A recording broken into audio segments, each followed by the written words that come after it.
अपने पति और सास को मैंने चाय के साथ नींद की गोलियां मिलाकर दे दी थी और अब मुझे इत्मीनान था कि सुबह होने से पहले पहले इन दोनों की आंख नहीं खुलेगी। ये दोनों कभी जान नहीं पाएंगे कि आज रात क्या हुआ था। मैंने अपनी सास के कमरे में झांक कर देखा तो वह भी बेखबर सो रही थी। मैं फिर इत्मीनान करने के बाद अपना कपड़ा बदले, चेहरे पर मेकअप किया और जब शीशे में अपना वजूद का जायजा लिया तो मैं बहुत ही ज्यादा खूबसूरत लग रही थी। अब मुझे यकीन था कि जब मैं उस हकीम के घर पर पहुंचूंगी तो मुझे देखकर ही उसका दिल खुश हो जाएगा और वह मुझे राज बताएगा जिसको जानने के लिए मैं यूं बुरी तरह से बेताब हो रही थी। क्योंकि मेरी सास और पति दोनों ही गहरी नींद सो रहे थे, मगर फिर भी संभलने का तकाजा था कि मैं आस पड़ोस की नजरों से बचकर हकीम साहब के घर पर जा सकूं। पास में मेरे देवर का घर भी था। अब मैं बाहर से देवर के घर में झांक कर देखा तो पूरा घर अंधेरे में डूबा हुआ था। मुझे यकीन था कि उनमें से कोई भी मेरे बारे में जान नहीं सकेगा कि मैं आज की रात क्या गुल खिलाया है। और फिर थोड़े फासले पर हकीम साहब का घर भी मौजूद था। हकीम साहब के घर में पत्नी और बच्चे मौजूद थे, जिसकी वजह से उन्होंने मुझे घर के बजाय एक अलग कुटिया में बुलाया था। घर में मुझसे मुलाकात करना उनके लिए नामुमकिन था। और फिर जब मैं कुटिया में गई तो हकीम साहब मेरा ही इंतजार कर रहे थे। मुझे देखकर उनकी आंखों में अजीब सा भाव नजर आया था। उन्होंने मुझे अपने सीने से लगा लिया और मेरे कान में अजीब से अंदाज में धीरे से कहने लगे कि तुम्हें किसी ने यहाँ पर आते हुए तो नहीं देखा ना। मैं उनके इतने पास आने से घबरा गई थी। यूं भी मैं पहली बार किसी मर्द के इतने करीब हुई थी। मेरी शादी को 1 महीना का वक्त गुजर चुका था, मगर 1 महीने से मेरे पति ने ना तो मेरे करीब आए थे और ना ही उन्होंने मुझे हाथ लगाया था। शुरू शुरू में तो मैं अपनी शर्म की वजह से खामोश रही। मैंने अपने पति से इस बारे में कोई बात नहीं की, ना ही उनसे कोई सवाल पूछा। मगर धीरे धीरे जब मेरी झिझक दूर हुई तो उसकी जगह पर हैरत और गुस्से ने ले ली थी। मुझे समझ नहीं आई थी कि मेरे पति मेरे साथ इस तरह से सलूक क्यों कर रहे हैं। क्या वह मुझे पसंद नहीं करते थे? क्या उनके दिल में कोई और लड़की रहती थी? अगर उनके दिल में कोई और था तो उन्होंने मुझसे शादी क्यों की थी? जब 3 महीने का वक्त गुजर गया तो मैंने सारी शर्म को भुलाकर साइड में रखा और अपने पति से इस बारे में पूछा तो पहले तो वह अचानक से गड़बड़ा गए। फिर मुझे कहने लगे कि तुम्हें शर्म आनी चाहिए, तुम मुझसे किस तरह की बातें कर रही हो। कोई भी शर्म हया वाली औरत अपने पति से ऐसी बात करने के लिए 100 बार सोचेगी। तब उनकी बात सुनकर मैं चुप हो गई थी। यकीनन यह गलत बात है, मुझे अपने पति से ऐसी बात नहीं करनी चाहिए थी। मगर वो सवाल जो कि वो कायम था कि उन्होंने अभी तक मुझसे कोई रिश्ता कायम क्यों नहीं किया था। आखिर मेरा इसमें क्या कसूर था? सबका कहना था कि मैं बहुत ही ज्यादा खूबसूरत हूँ, मैं तो अपने पति के दिल पर राज करूंगी। मगर यहाँ तो मामला ही उल्टा था। पति के दिल पर राज करना तो दूर की बात है, पति मुझे आंख उठाकर भी नहीं देखता था। और जितनी देर भी मैं कमरे में उसके पास रहती थी वह अजीब सी कैफियत में रहता था। उसका बस चलता तो वह यहाँ से दूर भाग जाता। और फिर जब 2 महीने का वक्त गुजरा तो मेरी सास ने उठते बैठते मुझसे खुशखबरी के बारे में सवाल करना शुरू कर दिया था। उनकी बात सुनकर मैं कभी झेप जाती तो कभी झुंझला जाती और सोचने पर मजबूर हो रही थी कि जब मेरे पति का मेरे साथ कोई रिश्ता ही नहीं कायम हुआ है तो मैं माँ कैसे बन सकती हूँ। मैं तंग आकर अपनी एक सहेली से जब इस बारे में जिक्र किया तो वह कहने लगी कि हमारे गांव में जो नया हकीम साहब आए हैं वह बहुत ही ज़्यादा पहुँचे हुए हैं, वह बहुत समझदार हैं। मुझे यकीन है कि उनके पास तुम्हारे इस मसले का हल होगा। और फिर अगले ही दिन मैं अपनी सास से इजाज़त लेकर माँ के घर का बहाना बनाकर सहेली के साथ उस हकीम साहब के पास चली गई थी। उस वक्त उनके घर में ज़्यादा भीड़ नहीं थी, मगर उसके बावजूद भी मुझे हकीम साहब से बात करते हुए शर्म आ रही थी। हकीम साहब ने जब मेरी झिझक देखी तो उन्होंने मेरी सहेली को कमरे से बाहर भेज दिया और मुझे कहने लगे कि अब आप खुलकर बताएं कि आपके साथ क्या मसला है। फिर जब मैं हकीम को ये बात बताई तो यह सुनकर वह गहरी गहरी नज़रों से मुझे देखते रहे। फिर कहने लगे कि मेरे पास आपके इस मसले का हल है। मैं आपको एक ऐसी दवा दे सकता हूँ जिसके इस्तेमाल करने से आपके पति में 100 मर्दों की बराबर ताकत आ जाएगी, मगर इसके लिए आपको दवा की कीमत भी देनी होगी जो कि काफ़ी महंगी है। फिर जब मैंने दवा की कीमत सुनी तो मैं परेशान हो गई कि मैं इतने पैसे कहाँ से ला सकती थी। मुझे परेशान देखकर हकीम साहब कहने लगे कि तुम्हें मैं ये दवा फ्री में भी दे सकता हूँ, मगर तुम्हें सिर्फ एक काम करना होगा। उनकी बात सुनकर मैं हैरान रह गई। तब वह मुझे कहने लगे कि मुझे उनके साथ एक रात गुजारनी होगी। ये सुनकर मैं तो एकदम सख्ते में आ गई थी कि हकीम साहब कैसी बातें कर रहे थे। वे मेरे बाप की उम्र के बराबर थे, उन्हें मुझसे ऐसी बात करने से पहले 100 बार सोचना चाहिए था। मगर मैं ये जानती थी कि इस बीमारी का इलाज सिर्फ हकीम साहब के पास की मौजूद है। और अगर उन्होंने मुझे दवा देने से इनकार कर दिया तो मुझे फिर शायद सारी ज़िंदगी उसी तरह से गुजारनी पड़ेगी। मेरे पास हकीम साहब की बात मानने के सिवाय कोई चारा नहीं था, मगर इस बात की भी परेशानी थी कि मैं घर से क्या कहकर यहाँ पर आऊँगी। अगर किसी ने देख लिया तो मेरे लिए मुसीबत खड़ी हो जाएगी। मगर ये मसला भी हकीम साहब ने हल कर दिया था। उन्होंने मुझे नींद की दवाई दी और कहने लगे कि ये आप अपने पति और सास को चाय में मिलाकर दे देना तो तुम्हें तुम्हारा काम आसान हो जाएगा। और फिर कप कपाते हाथों से मैंने चाय में नींद की गोलियां मिलाकर अपने पति और सास को दे दी तो वह चाय पीते ही बेखबर सो गए थे। और अब मैं हकीम साहब की कुटिया में थी और पहली बार मैं किसी मर्द से यूं अकेले में मिल रही थी। ये सब कुछ मेरे लिए अनोखा और अजीब था, मगर ये भी शुक्र था कि हकीम साहब ने जाते जाते मेरे हाथ में वह दवा दे दी थी। उन्होंने अपना वादा पूरा किया था। वह दवा लेकर जब मैं घर आई तो आज मैं बहुत खुश थी कि अब मेरी ये ख्वाहिश पूरी हो जाएगी। मैंने सारी ज़िंदगी अपने आप को ये सोचकर संभाल संभाल कर रखा कि शादी के बाद अपने पति पर ही अपने जज्बात निछावर करूंगी।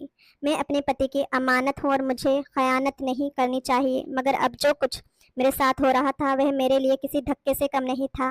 मुझे इस बात का एहसास हो गया था कि मेरा पति नामर्द था और वह मेरे हक पूरे करने के काबिल नहीं था। मगर अब इस दवा की बदौलत मेरे पति ने बिल्कुल ठीक हो जाना है और मेरी वो सारी ख्वाहिश भी पूरी हो सकती थी। अगले दिन मेरी सास कहने लगी कि मैं ज़रा बाजार में जा रही हूँ, थोड़ी देर में आऊँगी। उनके जाने के बाद मैं घर में काम काज कर रही थी। दरवाजे पर बेल सुनाई दी। मैं हैरान रह गई कि मेरी सास इतनी जल्दी घर वापस कैसे आ गई थी। मैंने दरवाज़ा खोला तो सामने मेरा देवर खड़ा था। उसकी आंखों में अजीब सी चमक लिए घर में दाखिल हुआ था। मुझे कहने लगा कि मैं माँ को घर से निकलते हुए देखा था। मैंने सोचा कि आपसे हालचाल पूछ लूं। उसकी बात सुनकर मैं हैरान रह गई कि उसे भला मुझे अकेला देखकर घर में आने की जरूरत ही क्या थी। मगर उसकी बात सुनकर मेरे पाँव के नीचे से जमीन निकल गई जब वह मुझे कहने लगा कि रात को आप कहाँ गई थी। मैंने अपने चेहरे के भाव को नॉर्मल करने की बहुत कोशिश की। उसे कहने लगी कि मैं तो घर पर ही थी, मैंने भला कहाँ जाना है रात को। मगर वह अजीब से अंदाज में हंस पड़ा और कहने लगा कि मैं जानता हूँ कि आप कहाँ पर गई थी। और फिर उसने अपने मोबाइल में वह रिकॉर्डिंग लगा दी जिसमें मैं उस हकीम के साथ लज्जत की दुनिया में गुम हो चुकी थी। और अब जब मैंने वो सब उसके मोबाइल में देखा तो डर से मेरे रोंगटे खड़े हो गए थे। मगर वह शैतानी नज़रों से मुस्कुराते हुए मुझे देखने लगा, कहने लगा कि अगर तुम ये चाहती हो कि ये बात मैं तुम्हारे पति को या किसी को भी ना बताऊं तो तुम्हें ये सब कुछ मेरे साथ भी करना होगा। मैं ये सुनकर डर गई थी। मैंने उसके आगे हाथ जोड़ दिए। मैंने उससे कहा कि तुम ये बात किसी को भी मत बताओ वरना मेरी जिंदगी बर्बाद हो जाएगी। मेरा पति मुझे छोड़ देगा। मगर उसे मेरी किसी बात पर रहम नहीं आ रहा था।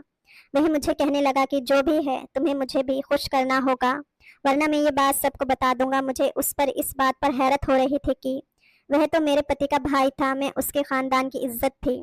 वह मेरे बारे में गलत कैसे सोच सकता था। उसे तो मुझसे इस बात पर सवाल करना चाहिए था कि मैंने ये गलत काम क्यों किया। मगर बजाय उसके कि वह मुझ पर गुस्सा करता वह उल्टा मुझे ब्लैकमेल करके मुझसे फ़ायदा उठाने की कोशिश कर रहा था। मैंने उसे अपनी मजबूरी बताई कि मैं किस वजह से हकीम साहब के पास गई थी। मगर वह कहने लगा कि मैं तुम्हारी सारी ख्वाहिश को पूरा कर सकता हूँ। अगर मेरा भाई तुम्हें वक्त नहीं देता तो मैं तुम्हें भरपूर वक्त दूंगा। उसी वक्त मेरी सास भी घर आ गई और इस बात पर मैंने ईश्वर का शुक्रिया अदा किया, वरना न जाने वह आदमी मेरे साथ क्या करता। रात को मेरे पति घर आए तो मैंने उन्हें वह दवा पानी के साथ मिलाकर इस्तेमाल करवाई। फिर वैसे ही हुआ था जैसा उस हकीम ने कहा था। अब हर रोज मैं वह दवा अपने पति को इस्तेमाल करवा दिया करती थी। अब मुझे अपने पति से किसी तरह की कोई शिकायत नहीं रही थी और ना ही उनसे कोई गिला था, बल्कि अब मैं इस बात पर खुश थे कि मेरे पति मेरे हक अदा करने के काबिल हो गए थे। मगर दूसरी तरफ मेरे देवर ने मुझे बहुत ही ज्यादा परेशान किया हुआ था। वह मुझे बार बार उस बात पर ब्लैकमेल करता कि वह ये बात सब लोगों को बता देगा। और फिर हकीम साहब ने भी जब दूसरी बार मेरे लिए पैगाम भिजवाए तो मजबूरन मुझे उनके पास जाना पड़ा था, वरना और वह भी मुझे ब्लैकमेल करने लगता। अब जब मैं उनके पास गई तो उन्होंने मुझे फिर से अपने बिस्तर तक ले जाना चाहा। बोले कि तुमसे जो लज्जत मिली है भूल नहीं पा रहा, सारी सारी रात तड़पता रहता हूँ। अब की बार उनकी बात सुनकर मैं बुरी तरह से घबरा गई थी। मैं उन्हें कहने लगी कि आप ऐसा मत करो, मेरी जिंदगी बर्बाद हो जाएगी, मेरा घर टूट जाएगा। मगर हकीम साहब कुछ सुनने पर तैयार नहीं थे। वह कहने लगे कि अगर तुम चाहती हो कि तुम्हारे पति हमेशा के लिए ठीक हो जाए तो उसके लिए मैंने एक खास दवा तैयार की है। उस दवा के इस्तेमाल करते ही तुम्हारी सारी शिकायत दूर हो जाएगी और अब मैं ये सोच सोच कर परेशान हो रही थी कि अब क्या करूं। दूसरी तरफ मेरे देवर ने भी मुझे बहुत ही ज्यादा तंग करना शुरू कर दिया था। अब तो वह मेरे पति और सास के सामने भी दो मयाने अंदाज में बात करने लगा था। तब मेरे पति भी उसका अंदाज देखकर चौंकने लगे थे। एक बार मेरे पति ने मुझे तन्हाई में पूछा कि मेरा भाई इस तरह से बातें क्यों कर रहा था, क्या तुम्हारी उसके साथ कोई बात हुई है। उनकी ये बात सुनकर ही मैं बुरी तरह से डर गई थी कि अगर उन्हें कुछ मालूम हो गया तो तब क्या होगा, मगर मैं उन्हें किसी तरह का शक नहीं होना देना चाहती थी। तब उन्हें मैंने टाल दिया। एक दिन मेरा देवर मेरे साथ जबरदस्ती करने की कोशिश की, मगर तभी अचानक से मेरे पति घर में आ गए और जब उन्होंने हम दोनों को यूं एक साथ कमरे में देखा तो उनके चेहरे के भाव बदल गए थे। उन्हें देखते ही मेरे देवर ने अपना रवैया बदल लिया और उन्हें कहने लगा था कि मुझे सर में दर्द है, चाय बनाने का कहने आया था। आज मेरी पत्नी अपने मायके में गई हुई है, इसी वजह से चाय की फरमाइश करने के लिए भाभी के पास आ गया था। तब मेरे पति मुस्कुराते हुए वहां से चले गए। उन्होंने मुझसे ज्यादा दोबारा इस बारे में कोई बात नहीं की थी, ना इस बारे में कोई सवाल पूछा था, मगर ना जाने क्यों मुझे दिल ही दिल में डर लग रहा था कि उन्होंने हम दोनों पर शक हो गया है और वह हमारे बारे में कुछ भी उल्टा सीधा सोचने लगे हैं। मगर जब मेरे पति ने इस बारे में कोई बात नहीं की तो मैं भी इस बात को तकरीबन भूल ही गई थी और ये मेरा वहम था कि मेरे पति ने इस बात पर ध्यान नहीं दिया है। और दूसरी तरफ हकीम साहब भी मेरी सहेली के जरिए हर दूसरे दिन मुझसे मिलने के लिए पैगाम भेजने लगे थे। मेरे लिए उनसे मिलना तकरीबन नामुमकिन हो गया था। यूं भी मैं जो चाहती थी वह मुझे हासिल हो गया था। हकीम साहब से मिलने का फिर सवाल ही पैदा नहीं होता था। मगर अब जब फिर से मेरे पति की तबीयत वैसे ही होने लगी तो मेरे दिमाग में हकीम साहब की बात गूंजी कि उन्होंने एक ऐसी दवा तैयार की है जिससे मेरे पति हमेशा के लिए ठीक हो सकते हैं। फिर मैंने सोचा कि वह दवा लेने के लिए मुझे एक बार से हकीम साहब के पास जाना ही होगा। उस दिन मेरे पति कहने लगे कि आज रात को मैं घर नहीं आऊँगा, आज मुझे काम के सिलसिले में दूर शहर जाना है। और जब उन्होंने मुझे ये बात कही तो ये सुनकर मैं दिल में ठान ली कि आज मैं अकेलापन का फ़ायदा उठाऊंगी और आज ही मैं हकीम साहब से मिलने के लिए उनकी कुटिया में चली जाऊंगी। बार बार मुझे ऐसा मौका नहीं मिल सकता था और फिर आज भी मैंने अपनी सास को नींद की दवाई चाय में मिलाकर दी थी। फिर आधी रात होने का इंतजार करने लगी थी। मुझे अंदाजा था कि इस वक्त मेरा देवर जाग रहा होगा और पिछली बार भी उसने मुझे जाते हुए देख लिया था। अगर आज भी उसने मुझे देख लिया तो मेरे लिए मुसीबत खड़ी हो जाएगी। वह तो पहले ही मुझ पर लार टपका रहा था और मेरे साथ वक्त गुजारने के लिए बेताब हो रहा था। इसी वजह से मैं रात गहरी होने का इंतजार करने लगी थी। तभी मुझे दरवाजे पर खटखटाने की आवाज़ सुनाई दी। ये देखकर मैं हैरान रह गई कि उस वक्त बाहर कौन है। जब मैं कमरे का दरवाज़ा खोली तो बाहर अपने देवर को देखकर मैं हक्का बक्का रह गई थी। मुझे बिल्कुल समझ नहीं आ रहा था कि मैं क्या करूं। मेरा देवर ज़बरदस्ती कमरे में आ गया। फिर मुझे कहने लगा कि तुम मुझसे यूं ही भागती फिर रही हो, हालांकि मैं तुमसे बहुत प्यार करता हूँ। तुम्हें मैं तुम्हारे पति से भी ज्यादा खुश रखूंगा। न जाने क्यों तुम मुझसे इतना डरती हो, क्या मैं उस हकीम से भी ज्यादा बूढ़ा हूँ। तब उसकी बात सुनकर मैं रो पड़ी। उसे कहने लगी कि मैं तुम्हारे भाई की इज्जत हूँ, तुम्हें मेरे साथ ऐसा नहीं करना चाहिए। मगर उस पर जैसे जज्बात सवार हो चुके थे, वह कुछ सुनने पर तैयार ही नहीं था। वह मेरे साथ जबरदस्ती करने लगा, मगर मैं लगातार उसे इनकार कर रही थी। उसे कहने लगी कि मैं ऐसी वैसी लड़की नहीं हूँ, मैंने जो कुछ भी किया है मजबूरी के चलते किया है। तुम नहीं जानते कि मैं इस परेशानी और तकलीफ से गुजर रही थी। ये सब बर्दाश्त करना मेरे लिए मुमकिन नहीं था, मगर मेरे देवर पर मेरी किसी बात का कोई असर नहीं हो रहा था। तभी जब मेरे सामने दरवाजे पर नजर पड़ी तो मेरा हैरत से मुंह खुला का खुला रह गया था, क्योंकि सामने मेरा पति दरवाजे पर खड़े थे और वह बेयकी नजरों से कमरे में देख रहे थे। यकीनन उन्होंने हम दोनों के दरमियान होने वाली बातों को भी सुन लिया था। जहां पर उन्हें देखकर मेरा खून सूख गया था, वहीं पर मेरे देवर का भी डर से बुरा हाल हो गया था। ऐसे भी वह अपने बड़े भाई से बहुत डरता था। अब वह उन्हें कहने लगा कि तुम्हारी पत्नी ने मुझे खुद ही कमरे में बुलाया था। ये मुझे भड़काने की कोशिश कर रही थी कि ये तुम्हारे बारे में कहती है कि तुम नामर्द हो, तुम उसकी ख्वाहिश पूरी नहीं कर सकते। तब मेरे पति ने उसके चेहरे पर एक जोरदार चांटा सरीद किया। उसे कहने लगे कि मैंने तुम दोनों के बीच होने वाली बातें सुनी हैं। मुझे मालूम हो गया है कि इस सब में मेरी पत्नी की कोई गलती नहीं है।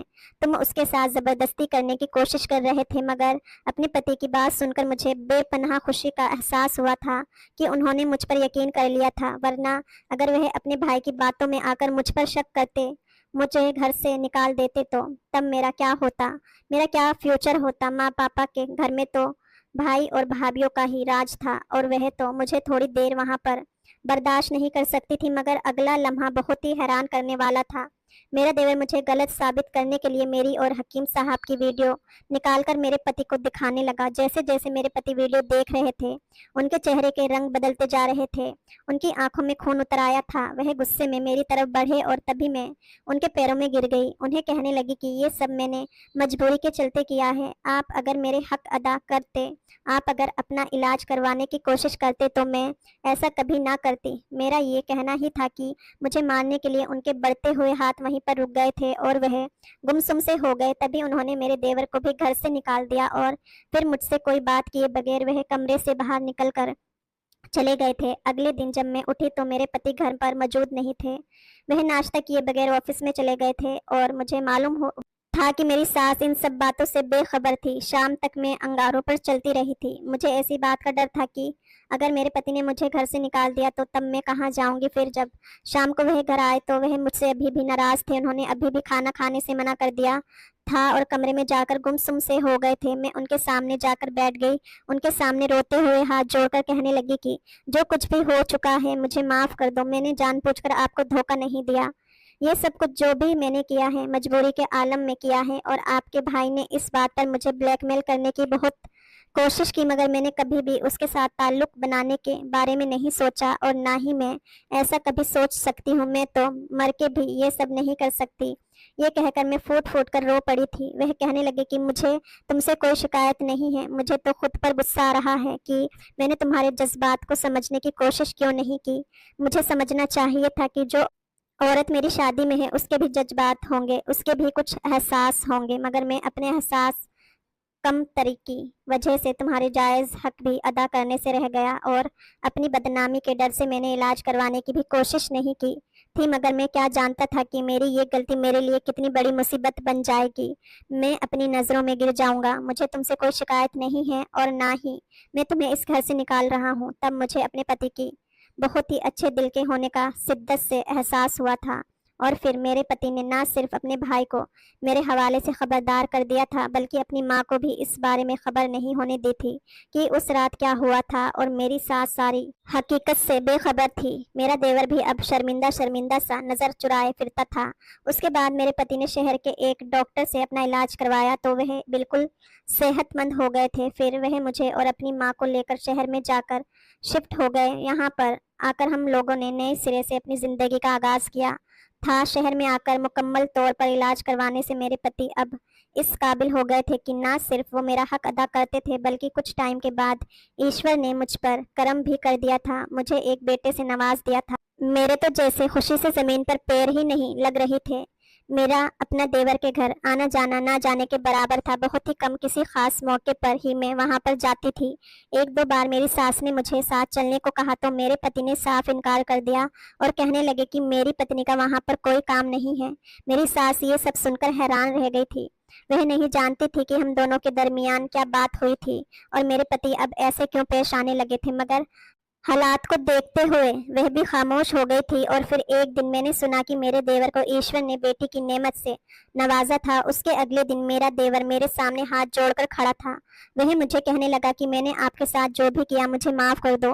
मुझे अपनी गलती का, गुनाह का एहसास नहीं था, मगर अब जब मैं खुद एक बेटी का बाप बना हूँ तो मुझे मालूम हुआ है कि बेटी की इज्जत क्या होती है और किसी की बेटी की मजबूरी से फायदा नहीं उठाना चाहिए। उसकी बात सुनकर मुझे दिल में खुशी हुई थी कि उसे अपनी गलती का एहसास हो गया था। मैंने भी उसे माफ कर दिया था और फिर मेरे पति ने भी अपना दिल बड़ा कर लिया और उन्होंने भी अपने भाई को माफ कर दिया। दोस्तों, कहानी कैसी लगी कमेंट करके जरूर बताएं। वीडियो को लाइक, चैनल को सब्सक्राइब जरूर